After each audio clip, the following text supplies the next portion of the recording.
Welcome to tricky PSC.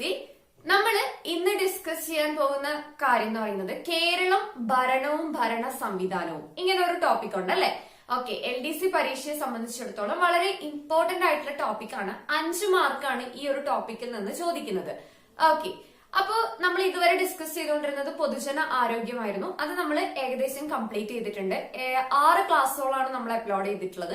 അപ്പൊ ആ 6 ക്ലാസ്സുകൾ നിങ്ങൾ എല്ലാവരും നല്ല വൃത്തിയായിട്ട് കാണുക. നമ്മുടെ ചാനലിനകത്ത് എന്താണ് LDC main syllabus based class എന്ന പ്ലേലിസ്റ്റിനകത്ത് ഈ ക്ലാസ്സുകളെല്ലാം തന്നെ ഞാനത് ഇൻക്ലൂഡ് ചെയ്തിട്ടുണ്ട്. അപ്പൊ ഈ 6 ക്ലാസ്സുകളും പോയിട്ട് കാണുക. ഓക്കെ, അപ്പൊ നമ്മള് ഈ കേരളം ഭരണവും ഭരണ സംവിധാനവും എന്ന ഭാഗത്ത് നിന്ന് നമ്മൾ 2 ക്ലാസ് ഇട്ടിട്ടുണ്ടായിരുന്നു. അപ്പോഴായിരുന്നു എല്ലാവരും പറഞ്ഞത് ഈ പൊതുജന ആരോഗ്യം വേണം എന്ന് പറഞ്ഞപ്പോ എന്നാ ശരി അത് കംപ്ലീറ്റ് ചെയ്തിട്ട് ഇത് ബാക്കി ബാലൻസ് എടുക്കാന്ന് വിചാരിച്ചത്. ഓക്കെ, അപ്പൊ LDC പരീക്ഷയെ സംബന്ധിച്ചിടത്തോളം വളരെ ഇമ്പോർട്ടന്റ് ആയിട്ടുള്ള ഒരു ടോപ്പിക്കാണ് ഈ കേരളം ഭരണവും ഭരണ സംവിധാനവും എന്ന് പറയുന്നത്. പ്രത്യേകിച്ച് നമ്മുടെ SSC RT ടെക്സ്റ്റ് ബുക്കിൽ ഇതുമായി ബന്ധപ്പെട്ട ഒരു ചാപ്റ്റർ ഉണ്ട് 10ാം ക്ലാസ്സിൽ. ആ ചാപ്റ്ററിന്റെ ക്ലാസ് നമ്മൾ ഓൾറെഡി ചെയ്തതാണ്. ലിങ്ക് ഞാൻ ഡിസ്ക്രിപ്ഷൻ ബോക്സിൽ കൊടുക്കുക, കാണാത്തവരാണെന്നുണ്ടെങ്കിൽ കാണുക. ഓക്കെ, അപ്പൊ ബാക്കി കാര്യങ്ങളാണ് നമ്മളിത് പറയുന്നത്. 5 മാർക്കാണ് ഈ ഒരു ഭാഗത്ത് നിന്ന്. ഓക്കെ, മാക്സിമം സ്പീഡിൽ നമുക്ക് എല്ലാ ദിവസവും ക്ലാസ് അപ്ലോഡ് ചെയ്തുകൊണ്ട് തന്നെ പെട്ടെന്ന് ഈ ഒരു ടോപ്പിക് നമുക്ക് കംപ്ലീറ്റ് ചെയ്യാം. അപ്പൊ നമുക്ക് നേരെ ക്ലാസ്സിലേക്ക് പോവാം. അപ്പൊ എല്ലാവരും നല്ലോണം ശ്രദ്ധിച്ചിരിക്കുക. കാരണം ഈ ഒരു ഭാഗം എന്ന് പറയുന്നത് ഇതിനു മുമ്പ് നമ്മുടെ സിലബസിലൊന്നും ഇല്ലാത്തൊരു ഭാഗമാണ്. കാരണം നമ്മൾ ഇത്രയും ഡീറ്റെയിൽ ആയിട്ടൊന്നും ഇതിനു മുമ്പ് നമ്മൾ പഠിച്ചിട്ടില്ല. അപ്പൊ LDCയെ സംബന്ധിച്ചിടത്തോളം പുതുതായിട്ട് ഒരു ഭാഗം ഇമ്പോർട്ടന്റ് ആയിട്ട് കൂട്ടിച്ചേർത്ത ഒരു ഭാഗമാണ്. അതുകൊണ്ട് എല്ലാവരും ശ്രദ്ധിച്ചിരിക്കുക. പറയുന്ന കാര്യങ്ങളെല്ലാം പുതിയ കാര്യങ്ങളാണ്, അതെല്ലാം ക്രോഡീകരിച്ച് പറയുകയാണ്. നമുക്ക് കുറെ പോയിന്റ്സ് ഒക്കെ അറിയുന്നത് തന്നെയാണ്. ഓക്കെ ആണല്ലോ. ഓക്കെ, അപ്പൊ ഈ ഒരു ഭാഗത്ത് നിന്ന് ഞാൻ ആദ്യം പറയാൻ ഉദ്ദേശിക്കുന്നത് ഇന്ത്യൻ സിവിൽ സർവീസിനെ കുറിച്ചാണ്. ഇത് പറയാതെ നമ്മള് ഭരണ സംവിധാനം പറഞ്ഞിട്ട് കാര്യമല്ല. ഇത് നമ്മുടെ SCRT ടെക്സ്റ്റ് ബുക്കിൽ വൃത്തിയായിട്ട് പറയുന്നുണ്ട്. അതുകൊണ്ട് തന്നെ ഇത് ഭയങ്കര ഇമ്പോർട്ടന്റ് ആണ്. അപ്പൊ ഇന്ത്യൻ സിവിൽ സർവീസുമായി ബന്ധപ്പെട്ട കുറച്ച് ബേസിക് കാര്യങ്ങൾ ഞാൻ ആദ്യം പറയാൻ പോവാണ്. എന്താണ് ഇന്ത്യൻ സിവിൽ സർവീസ് എന്ന് പറയുന്നത്? അതായത് കേന്ദ്ര ഗവൺമെന്റിന്റെയും സംസ്ഥാന ഗവൺമെന്റിന്റെയും കീഴിൽ പ്രവർത്തിക്കുന്ന എല്ലാ ഉദ്യോഗസ്ഥരും അതുപോലെ മറ്റ് പൊതുമേഖലാ സ്ഥാപനങ്ങളിൽ പ്രവർത്തിക്കുന്ന ഉദ്യോഗസ്ഥരും ഒക്കെ ചേരുന്നതാണ് ഇന്ത്യൻ സിവിൽ സർവീസ് എന്ന് പറയുന്നത്. ഇപ്പൊ നമ്മൾ PSC എഴുതി ജോലി കിട്ടിക്കഴിഞ്ഞാൽ നമ്മളും എന്തിന്റെ ഭാഗമാണ്? ഇന്ത്യൻ സിവിൽ സർവീസിന്റെ ഭാഗമാണ്. മനസ്സിലായല്ലോ? കേന്ദ്ര ഗവൺമെന്റിന്റെയും സംസ്ഥാന ഗവൺമെന്റിന്റെയും കീഴിൽ പ്രവർത്തിക്കുന്ന എല്ലാ ഉദ്യോഗസ്ഥരും അതുപോലെ മറ്റു പൊതുമേഖലാ സ്ഥാപനങ്ങളിൽ പ്രവർത്തിക്കുന്ന ഉദ്യോഗസ്ഥരും ഇവരടങ്ങുന്നതാണ് എന്തെന്ന് പറയുന്നത്? ഇന്ത്യൻ സിവിൽ സർവീസ് എന്ന് പറയുന്നത്. ക്ലിയർ ആണല്ലോ? ഓക്കെ, ഇനി ഇന്ത്യൻ സിവിൽ സർവീസ് സംവിധാനത്തിന്റെ പിതാവ് എന്നറിയപ്പെടുന്നത് കോൺവാലിസ് പ്രഭുവാണ്. ഇന്ത്യൻ സിവിൽ സർവീസ് സംവിധാനത്തിന്റെ പിതാവ് എന്നറിയപ്പെടുന്നത് ആരാണ്? കോൺവാലിസ് പ്രഭുവാണ്. ലോർഡ് കോൺവാലിസ് ആണ് ഇന്ത്യൻ സിവിൽ സർവീസ് സംവിധാനത്തിന്റെ പിതാവ് എന്ന് അറിയപ്പെടുന്നത്. അതായത് ഇന്ത്യയിൽ ആദ്യമായിട്ട് ഒരു ഏകീകൃത സിവിൽ സർവീസ് കൊണ്ടുവന്നത് ആരാണ്? കോൺവാലിസ് പ്രഭുവാണ്. അപ്പൊ 2 ചോദ്യങ്ങൾക്കുള്ള ഉത്തരമാണ് ഇന്ത്യൻ സിവിൽ സർവീസിന്റെ പിതാവ് ആരാണ്? കോൺവാലിസ് പ്രഭുവാണ്. ഇന്ത്യയിൽ ആദ്യമായിട്ട് ഒരു ഏകീകൃത സിവിൽ സർവീസ് കൊണ്ടുവന്നത് കോൺവാലിസ് പ്രഭുവാണ്. കിട്ടിയല്ലോ? ഓക്കെ, ഇനി ഇന്ത്യയില് സിവിൽ സർവീസ് നിയമം പാസ്സാക്കുന്ന വർഷം എന്ന് പറയുന്നത് 1861 ഇന്ത്യയിൽ സിവിൽ സർവീസ് നിയമം പാസ്സാക്കുന്ന വർഷം ഏതാണ്? 1861. ഈ ഡേറ്റ് വർഷം ഇമ്പോർട്ടന്റ് ആണ്. ഇന്ത്യൻ സിവിൽ സർവീസ് ആക്ട് പാസ്സാക്കപ്പെടുന്ന വർഷമാണ് 1861. കിട്ടിയല്ലോ? ഇനി ഇന്ത്യൻ സിവിൽ സർവീസിനെ സ്റ്റീൽ ഫ്രെയിം ഓഫ് ഇന്ത്യ എന്ന് വിശേഷിപ്പിച്ചത് ആരാണ്? വളരെ പ്രധാനപ്പെട്ട ഒരു ക്വസ്റ്റ്യൻ ആണ്. ഇന്ത്യൻ സിവിൽ സർവീസിനെ സ്റ്റീൽ ഫ്രെയിം ഓഫ് ഇന്ത്യ എന്ന് വിശേഷിപ്പിച്ചത് ആരാണ്? നമ്മുടെ സർദാർ വല്ലഭായ് പട്ടേലാണ്. ആരാണ്? സർദാർ വല്ലഭായ് പട്ടേലാണ് ഇന്ത്യൻ സിവിൽ സർവീസിനെ സ്റ്റീൽ ഫ്രെയിം ഓഫ് ഇന്ത്യ എന്ന് വിശേഷിപ്പിച്ചത്. ആരാണ്? സർദാർ വല്ലഭായ് പട്ടേലാണ്.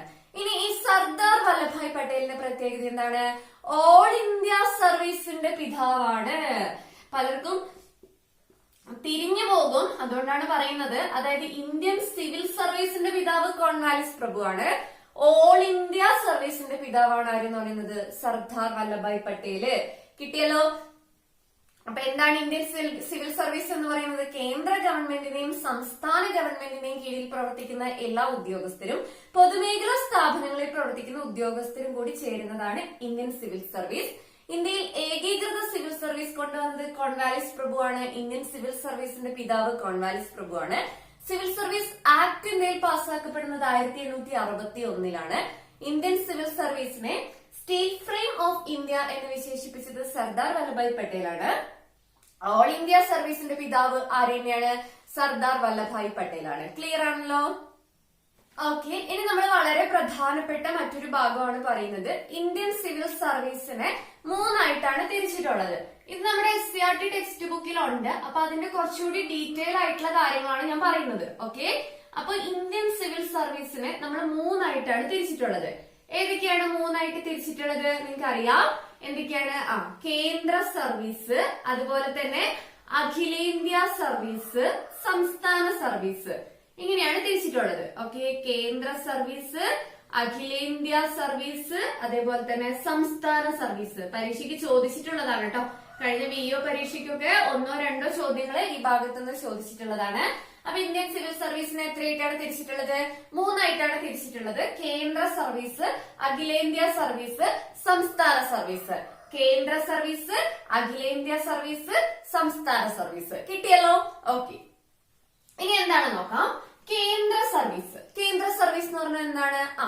കേന്ദ്ര സർക്കാർ സ്ഥാപനങ്ങളുടെ കീഴിൽ പ്രവർത്തിക്കുന്ന, കേന്ദ്ര സർക്കാരിന്റെ കീഴിൽ പ്രവർത്തിക്കുന്ന സ്ഥാപനങ്ങളിൽ, അതാണ് കേന്ദ്ര സർവീസ് എന്ന് പറയുന്നത്. അതായത് കേന്ദ്ര സർക്കാരിന്റെ അധികാര പരിധിയിൽ വരുന്ന സ്ഥാപനങ്ങളിലുള്ള ഉദ്യോഗസ്ഥര്, അവരാണ് കേന്ദ്ര സർവീസ് എന്നതുകൊണ്ട് ഉദ്ദേശിക്കുന്നത്. അപ്പൊ ഈ കേന്ദ്ര സർവീസിലേക്ക് ഉള്ള ഉദ്യോഗസ്ഥരെ തെരഞ്ഞെടുക്കുന്നത് കേന്ദ്രം തന്നെയായിരിക്കും. അതായത് ആരാണ്? UPSC ആയിരിക്കും. യൂണിയൻ പബ്ലിക് സർവീസ് കമ്മീഷൻ ആയിരിക്കും കേന്ദ്ര സർവീസിലേക്കുള്ള തെരഞ്ഞെടുപ്പ് നടത്തുന്നത്. ക്ലിയർ ആണല്ലോ? അപ്പൊ കേന്ദ്ര സർക്കാരിന്റെ കീഴിലുള്ള സ്ഥാപനങ്ങളിലേക്ക് ഉള്ള ഉദ്യോഗസ്ഥരെ തെരഞ്ഞെടുക്കുന്നതാണ് കേന്ദ്ര സർവീസ് എന്ന് പറയുന്നത്. ഇനി എക്സാമ്പിൾ നമുക്ക് നോക്കാം. 1, ഇന്ത്യൻ ഫോറിൻ സർവീസ്. നിങ്ങൾ കേട്ടിട്ടുണ്ടോ? Indian foreign service. Indian foreign service എന്ന് പറയുന്നത് കേന്ദ്ര സർവീസിന് ഉദാഹരണമാണ്. ഇന്ത്യൻ ഫോറിൻ സർവീസ് എന്തിന് ഉദാഹരണമാണ്?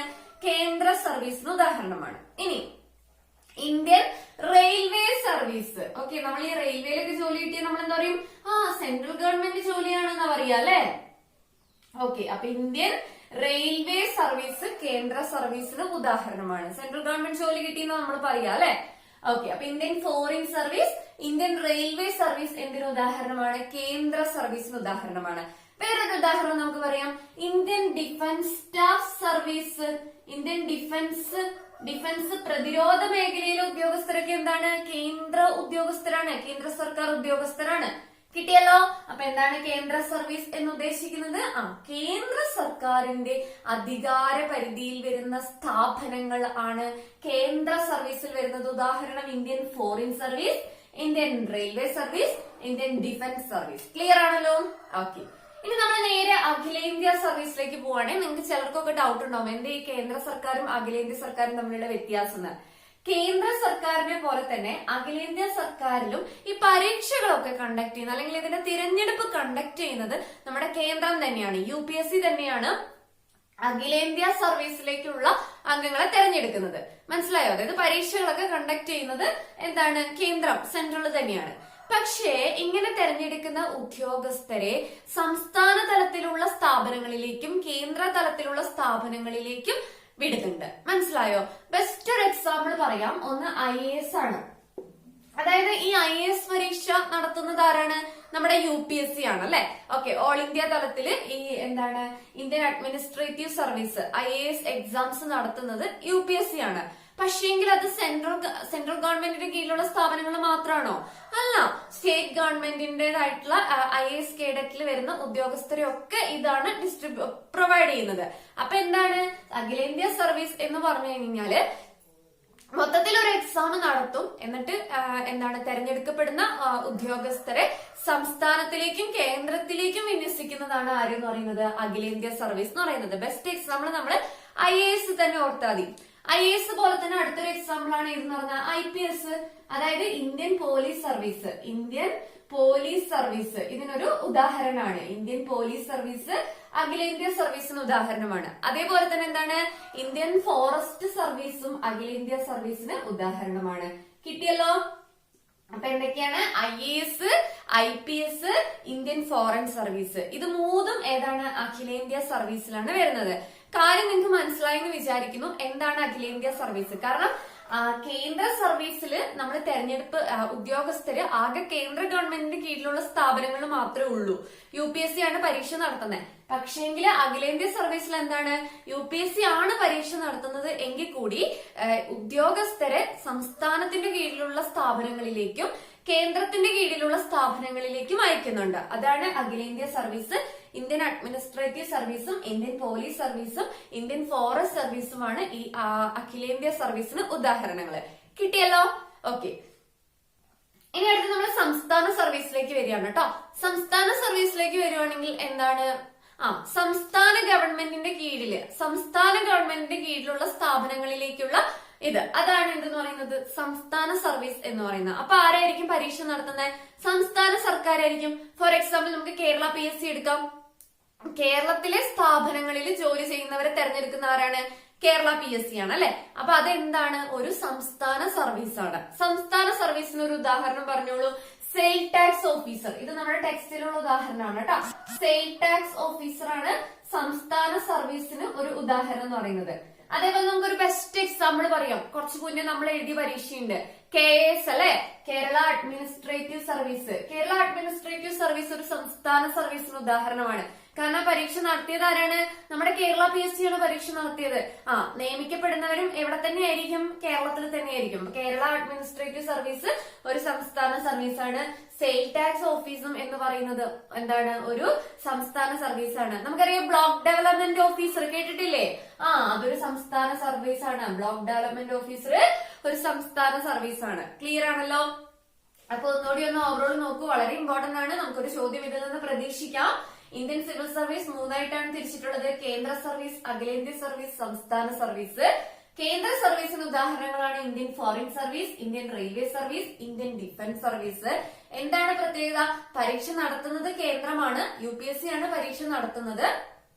കേന്ദ്ര സർക്കാരിന്റെ കീഴിലുള്ള സ്ഥാപനങ്ങൾ മാത്രമേ നിയമിക്കപ്പെടുന്നുള്ളൂ. ഇനി അഖിലേന്ത്യാ സർവീസ് എന്ന് പറഞ്ഞു കഴിഞ്ഞാൽ കേന്ദ്രം തന്നെയാണ് പരീക്ഷ നടത്തുന്നത്, UPSC തന്നെയാണ് പരീക്ഷ നടത്തുന്നത്. പക്ഷെ ഉദ്യോഗസ്ഥരെ സംസ്ഥാനത്തിന്റെ കീഴിലുള്ള സ്ഥാപനങ്ങളിലേക്കും കേന്ദ്രത്തിന്റെ കീഴിലുള്ള സ്ഥാപനങ്ങളിലേക്കും വിടുന്നുണ്ട്. ഉദാഹരണം Indian administrative service, Indian police service, Indian forest service. ഇനി സംസ്ഥാന സർവീസ് എന്ന് പറഞ്ഞു കഴിഞ്ഞാല് സംസ്ഥാന PSC അതാണ് പരീക്ഷ നടത്തുന്നത്. അതുപോലെ തന്നെ സംസ്ഥാന സർക്കാരിന് കീഴിലുള്ള സ്ഥാപനങ്ങളിലേക്കാണ് ഉദ്യോഗസ്ഥരെ വിടുന്നത്. For example sale tax officer, Kerala administrative service, block development officer. Clear ആണല്ലോ? ഓക്കെ.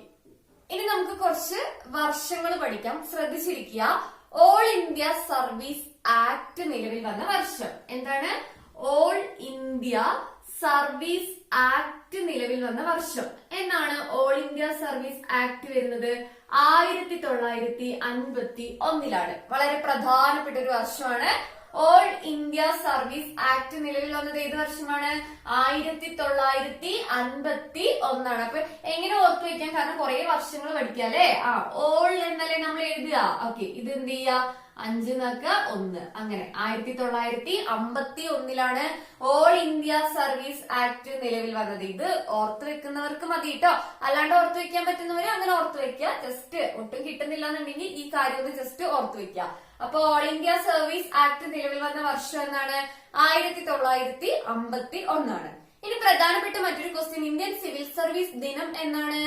ഏപ്രിൽ 21. അത് ഇമ്പോർട്ടന്റ് ആണ് കേട്ടോ. ഇന്ത്യൻ സിവിൽ സർവീസ് ദിനം എന്ന് പറയുന്നത് ഏപ്രിൽ 21 ഇന്ത്യൻ സിവിൽ സർവീസ് ദിനം എന്ന് പറയുന്നത്. ക്ലിയർ ആണല്ലോ? ഓക്കെ. അപ്പൊ ഓൾ ഇന്ത്യ സർവീസ് ആക്ട് 1961 പറഞ്ഞു. ഇനി ശ്രദ്ധിക്കൂ, ഇന്ത്യൻ ഫോറിൻ സർവീസ് ആക്ട് നിലവിൽ വന്നത് എന്താണ്? ഇന്ത്യൻ ഫോറിൻ സർവീസ് നിലവിൽ വന്നത് എന്നാണ്? ശ്രദ്ധിച്ചിരിക്കുക. ഇന്ത്യൻ ഫോറിൻ സർവീസ് എന്നാണ് ഇന്ത്യൻ ഫോറിൻ സർവീസ് നിലവിൽ വരുന്നത് 1946. ഓക്കെ, ഇന്ത്യൻ ഫോറിൻ സർവീസ് എപ്പോഴാണ്? 1946. ഇതിന്റെ കൂടെ തന്നെ പഠിക്കുക Indian forest service. Indian foreign service 1946.